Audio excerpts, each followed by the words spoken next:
Olá! Filho do sertão, homem da grande cidade, o escritor Antônio Torres dá sentido a Brasis disparatados em livros que já foram definidos como autobiografias abstratas. A gente agradece muito a sua presença aqui, Antônio, hoje. E queria começar perguntando se você se identifica, concorda, gosta dessa definição de ser um autobiógrafo abstrato. Que vem a ser isso? Pedro, em primeiro lugar, agradecimentos a você pelo convite. O seu programa está famoso na cidade. Opa, que bom! Parece que finalmente o Brasil ganhou um programa de literatura da TV. Já não era sem tempo. Já não era sem tempo. Olha, essa definição, na verdade, me falou um garoto, um estagiário de uma agência de propaganda onde eu trabalhava. Ele era estudante de comunicação. E ele virou para mim assim, dizendo que tinha lido meus livros, e fez essa definição. Eu não sei se concorda ou discorda, mas achei a definição bonita, né? Porque nada mais abstrato do que escrever, né? Talvez nada mais abstrato do que a vida humana. Assim, há toda uma coisa concreta, há toda uma realidade concreta, porém a arte em si é uma abstração. O exercício de escrever para você é uma abstração? Também eu me abstraio dos problemas, eu me abstraio das dificuldades, da falta de dinheiro, da crise, de tudo. Escrever é um grande barato por isso. E você também, acho que eu já li uma declaração sua que você afirmava mesmo que só escrevia sobre o que você já tinha vivido, de alguma forma. Então, por isso que esse termo autobiografia caberia também? É verdade. Eu procuro trazer para o romance, para o meu romance, muito do meu mundo referencial. O que não significa que seja uma autobiografia ao pé da letra. Agora, quando eu estou escrevendo e quando essa matéria que eu trago se transforma num discurso ficcional, se transforma numa fábula, para mim aquilo não é uma história minha, é uma outra história. Isso tem causado grandes confusões. As pessoas confundem muito o autor e o personagem. E até eu já estou deixando para lá, porque no começo até me incomodava, né?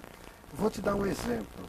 Quando eu lancei o Cão Voando para a Lua, que foi meu primeiro livro, era a história de um louco, uma história de um repórter, um jovem repórter, que um dia deu um crack nele. E aí ele foi parar no sanatório, no hospital psiquiátrico. E a história é toda narrada dentro do hospital, a partir de uma sessão de sonoterapia, de 36 horas, que ele faz uma viagem por dentro dele mesmo e do país. O livro teve uma estreia fantástica, a crítica considerou o melhor do ano, não sei o quê, revelação, aquela coisa toda, pintou em todas as listas de mais vendidas. Comecei a ser chamado para dar entrevista, coisa que eu não sabia que acontecia com os escritores. As primeiras ligações eu achava que era trote dos amigos, aquela coisa. E por aí vai, eu estou rodando pelo país, tal, com essa história do livro. E chega um dia em Curitiba e o pessoal lá sai comigo para jantar.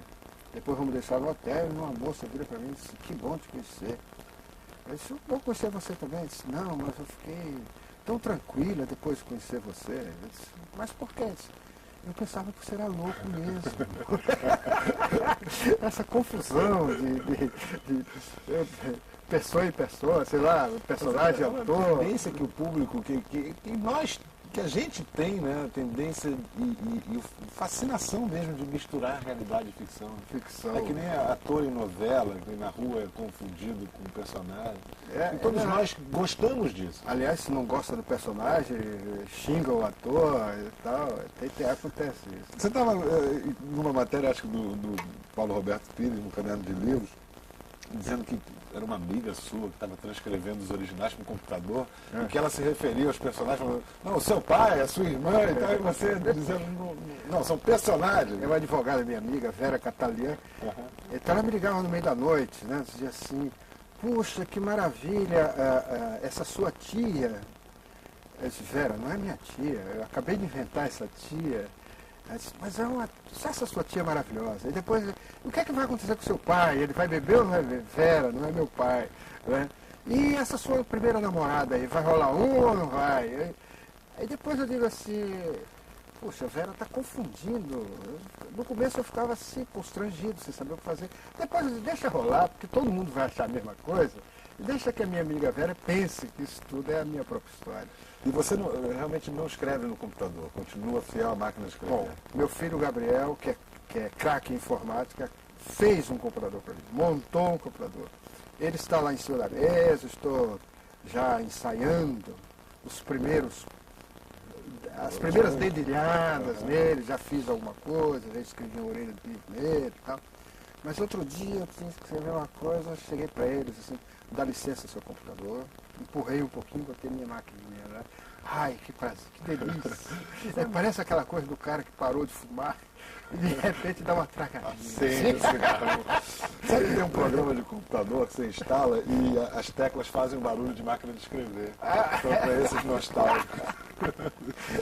Você declarou... Não, mas eu sei que é muito mais prático escrever e facilita a vida mesmo no computador. Já deu para perceber, porque o problema da máquina é quando você chega no fim da página, aí tem uma frase que você não gostou e tem que reescrever tudo outra vez. No computador esse problema você resolve. Joga a frase para cá, para cá, é uma maravilha. E você eu escreve muito, né? Escrevo e reescrevo para tentar escrever pouco. Pouco, isso? Exatamente. Quer dizer, você pega um livro meu e vai dizer, mas é magro e tal. Eu levei 4 anos escrevendo aquele livro. Ele é magro assim, graças a um esforço muito grande para chegar realmente à síntese. O livro que você escreveu mais rápido foi Essa Terra, que foi em 8 meses? Foi o primeiro. O Cão foi para 8 meses. 8 meses. Daí para frente já começou a complicar. Você vê que é aquela história, escreveu em 8 meses, mas levou uma vida inteira para... Claro, era o primeiro, então eu escrevi entre os 30 e 31. Era o primeiro, mas tinha 30 anos para trás. Era uma vida inteira, você tem toda a razão.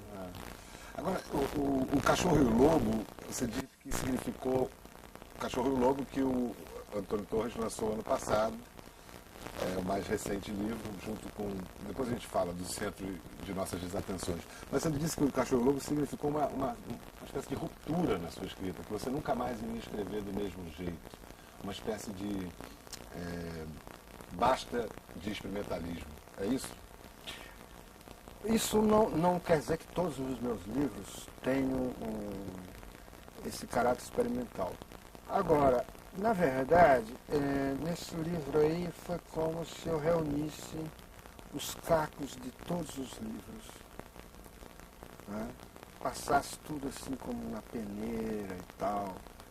E a coisa ficou muito mais equilibrada do ponto de vista da narrativa, sem nenhuma preocupação em fazer experimentações grandes. Você voltou ao cenário e aos personagens de Essa Terra.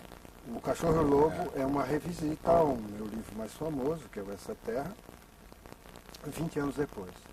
O Essa Terra é um livro de 76, ele até hoje é meu livro mais traduzido, é o mais lido também, já vendeu mais de 100 mil exemplares, está com 12 edições, e se tornou uma marca muito forte.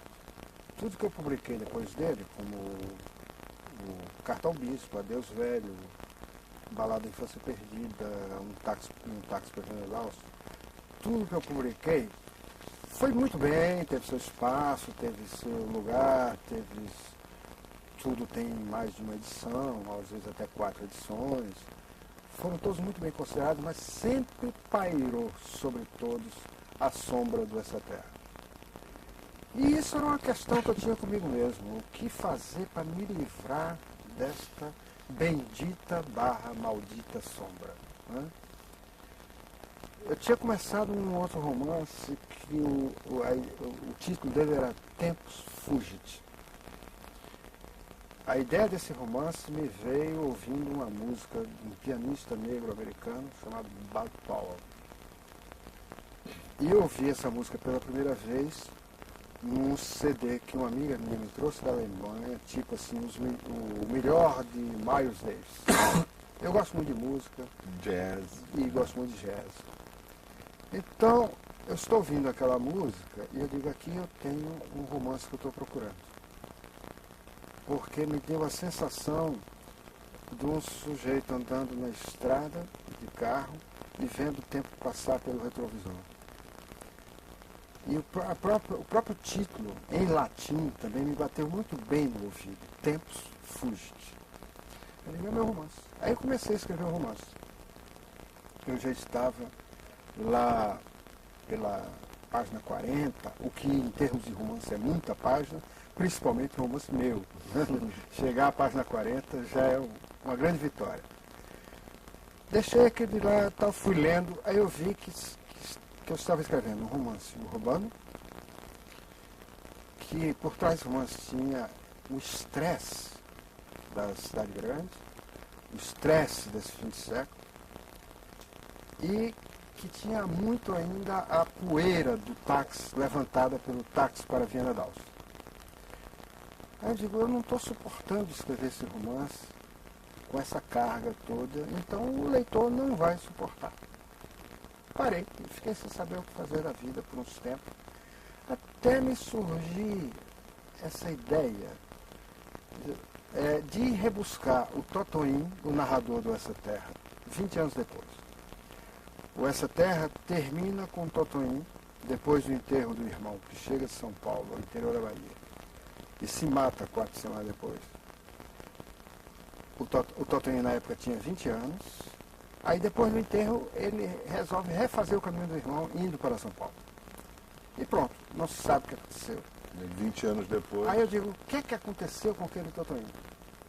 Aí eu fui buscar. Escrevi um primeiro capítulo, que me pareceu muito bonito. Na época eu estava fazendo psicanálise, cheguei para a minha analista e disse, quer ler um negócio que eu estou escrevendo? Aí eu disse, me presta. Eu dei para ela, ela leu e depois disse para mim, isso é a coisa mais bonita que você já escreveu na sua vida. Me deu uma força aquilo, né?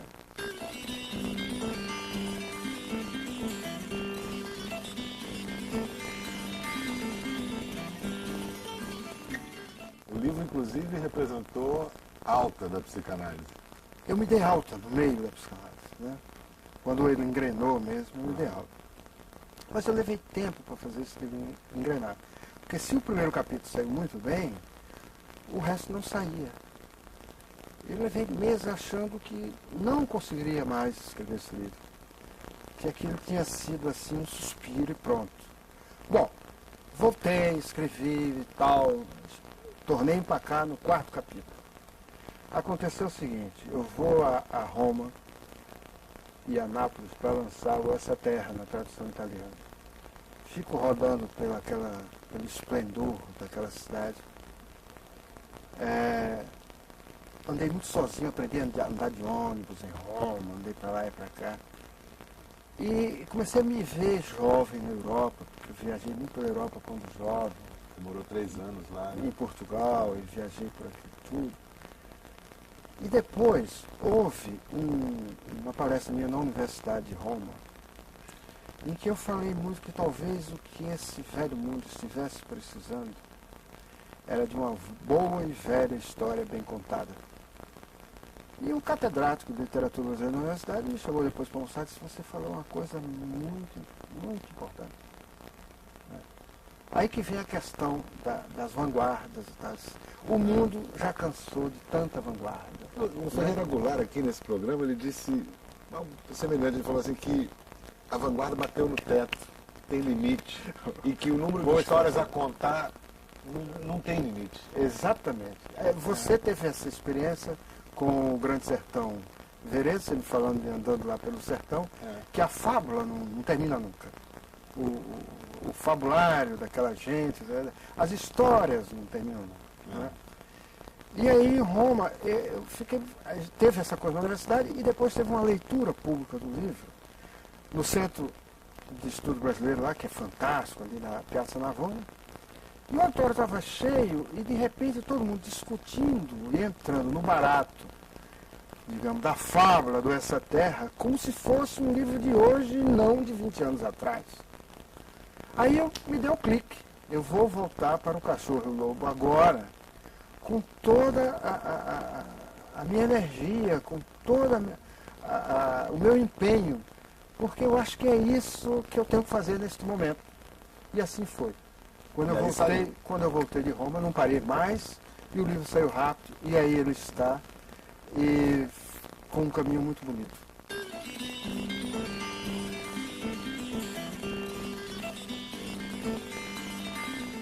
Como e quando você aprendeu a ler e escrever?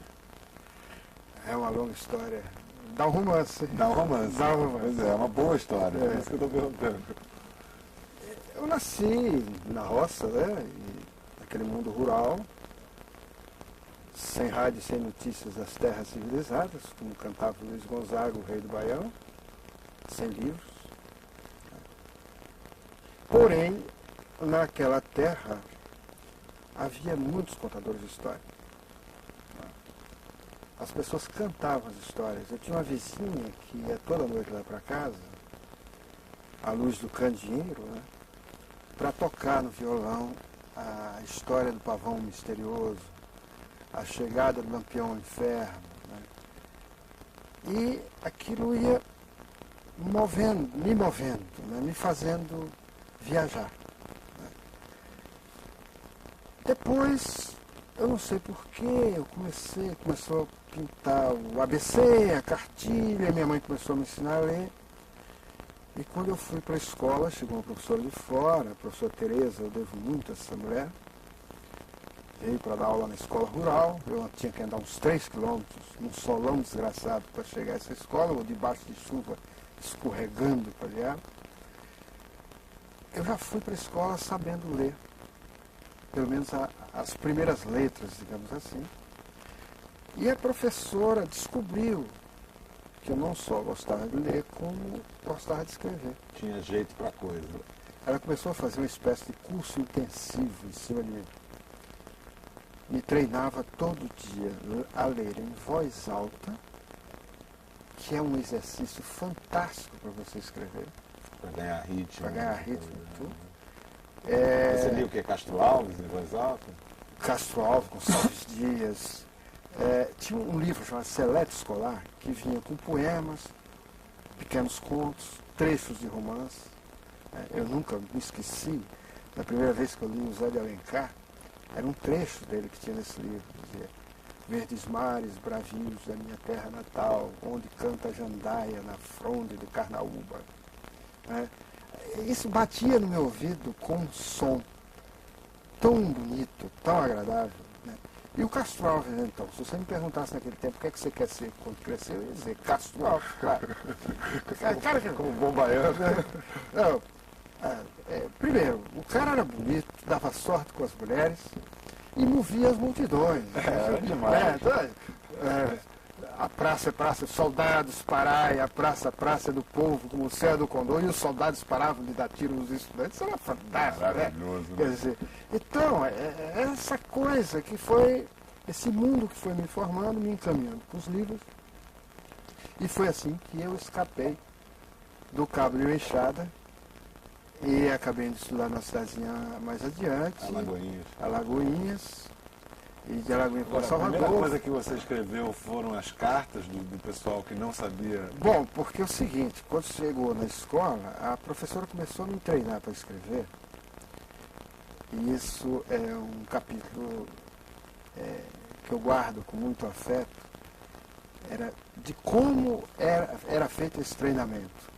Né? A oficina literária que ela fazia comigo era o seguinte: ela me dava um tema para eu fazer o que ela chamava de uma composição. Esse tema era o tema ligado à nossa realidade, né? Minha casa, minha escola, a rua. Né? Agora, tinha um tema que exigia imaginação, era um dia de chuva. O lugar era chegada seca, né? Então, aí comecei a virar romancista, né? Para descrever a chuva. Era uma fantasia. Tanto que é uma frase que eu até coloco aí no Cachorro Lobo, que é do Jacques Brel, naquela música dele, Nemequete Pá, que diz, né? Pérolas de chuva vindo de um país onde nunca chove. Eu digo, era o meu. Era o meu. Agora, as cartas foi o seguinte, você, desculpa... Lógico, as cartas... Desculpa se eu estou fugindo muito da pauta, né? Tá ótimo, Pablo. Mas acontece o seguinte, espalhou-se no lugar a fama de que havia um garoto ali da roça que aprendeu a ler e escrever rapidinho e que sabia isso e tal.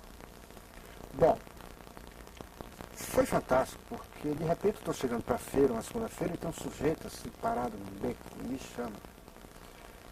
E todo cheio de dedos, cheio de jeito, pergunta se eu poderia escrever uma carta para ele. Era uma carta para uma garota. Aí ele me contou toda a paixão dele pela garota. Né? Me deu um lápis e um papel. Papel amasso, né? Aí ele ia contando, ia fazendo a coisa, e depois eu li para ele, para ver se estava caprichado. Ele ficou todo satisfeito e mandou a carta para a moça. Na segunda-feira seguinte, quem estava naquele lugar à minha espera era a moça. Que delícia. Que me chamou e pediu para eu ler a carta para ela. A carta que eu mesmo havia escrito e que ela não sabia que foi o que eu tinha escrito. E aí me pediu para escrever a resposta. Né? Eu sei que nesse tempo eu levava um vidão. Passei a levar um vidão. Porque passei a receber os direitos autorais mais deliciosos de toda a minha vida. Eram pagos na feira, em arroz doce, pão de ló, rosário de uricori. Quer dizer, era um vidão. Que maravilha. Aí a fama foi crescendo e a coisa tomou outro rumo, porque tinha umas partes assim que não eram muito simpáticas, eram mais complicadas. Era na hora que havia alguém morrendo. Aí me chamavam para ler os livros de reza para o moribundo. Eu rezava, e o povo todo ali em volta, todo mundo contrito, aquela coisa toda. E você sabe, nas noites do sertão, há muito medo. Né? O medo da noite é uma coisa séria no sertão. E as noites são mais longas do que os dias. E a gente voltava da casa do moribundo, eu com meu pai, minha mãe e tal. E já na estrada eu já estava com medo daquele homem morrer.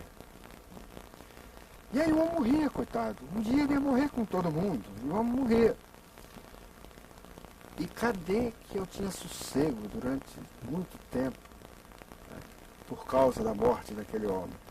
Porque eu ficava achando que eu não tinha rezado direito. Eu não tinha colocado muita fé naquela reza. Caramba! Era uma coisa assim, meio apavorante. Aí depois tinha um outro lado, o outro lado, tinha um lado já, digamos, tem um outro conteúdo, que era a questão das mulheres dos migrantes. Os primeiros migrantes da região ainda não foram para São Paulo e Rio de Janeiro. Foi para o sul da própria Bahia mesmo, o sul rico do cacau. A região do cacau. O sul de Jorge Amado, da literatura de Jorge Amado e de Adonias Filho. Aqueles homens sumiam no mundo, a cavalo, né? E desapareciam nunca mais. E as mulheres toda segunda-feira indo para o correio. O correio era uma portinhola e esse correio chegava no lombo de um burro toda segunda-feira. E as mulheres lá. À espera das cartas. Das cartas. E eu tinha que estar lá com elas. Porque quando chegava uma carta, quem é que ia ler? Né? E aí era um espetáculo também, não chegava a ser tão penoso quanto o do moribundo, mas também era difícil de aguentar. Bem trágico, era um viúvo. Porque enquanto eu lia as cartas, as mulheres choravam. Era duro, né, aquela leitura. E aí depois elas me pediam para escrever as cartas, chorando. O que elas tinham que dizer para os homens, elas diziam chorando. Então, mas eu só queria concluir uma coisa, Pedro Bial. Eu acho que eu não seria o escritor que eu sou sem ter tido esse tipo de experiência. Isso me deu uma consciência muito aguda e muito natural do meu papel de escritor. Quer dizer, para mim, escrever é um barato, é um prazer, é uma alegria. Às vezes também é um sofrimento quando não sai. Agora, é um serviço. Você ainda está escrevendo as cartas, de uma certa maneira. Quando eu pego isso, eu me lembro assim, é uma mistura disso com uma frase do Jorge Luiz Borges, quando ele dizia que escreveu um recado para os amigos. Aí, quando eu estou fazendo meu romance, no fundo tem um menino das cartas, dizendo: oi, meu povo, aqui está meu recado para vocês. Vocês, esse povo que me levou a isso, né, para esse povo que me levou a isso, está aqui o que eu posso fazer. Né?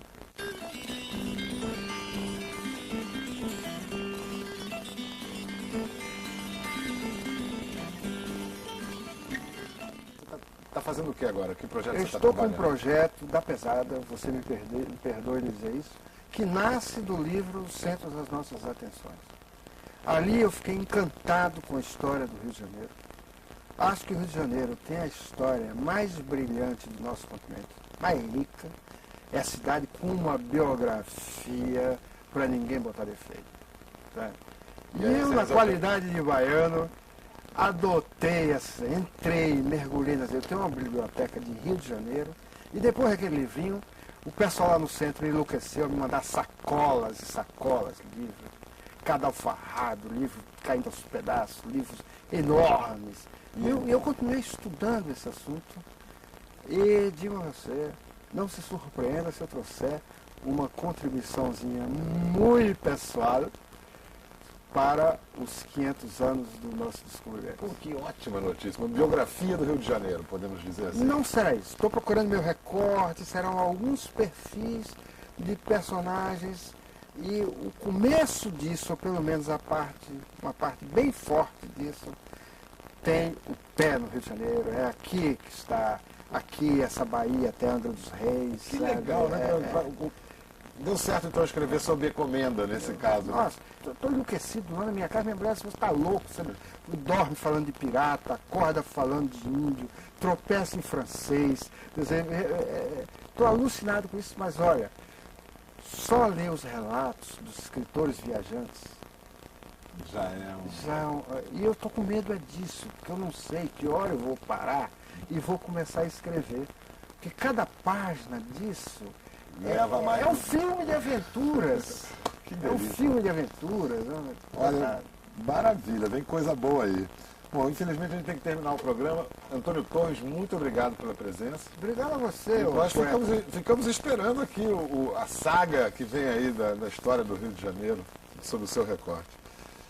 Bom, nós conversamos com Antônio Torres, o escritor, cujo mais recente livro está nas livrarias, O Cachorro e o Lobo, além de toda a sua obra e do Centro de Nossas Desatenções, um pequeno livro sobre o centro do Rio de Janeiro, da coleção Cantos do Rio. Até a próxima. Tchau.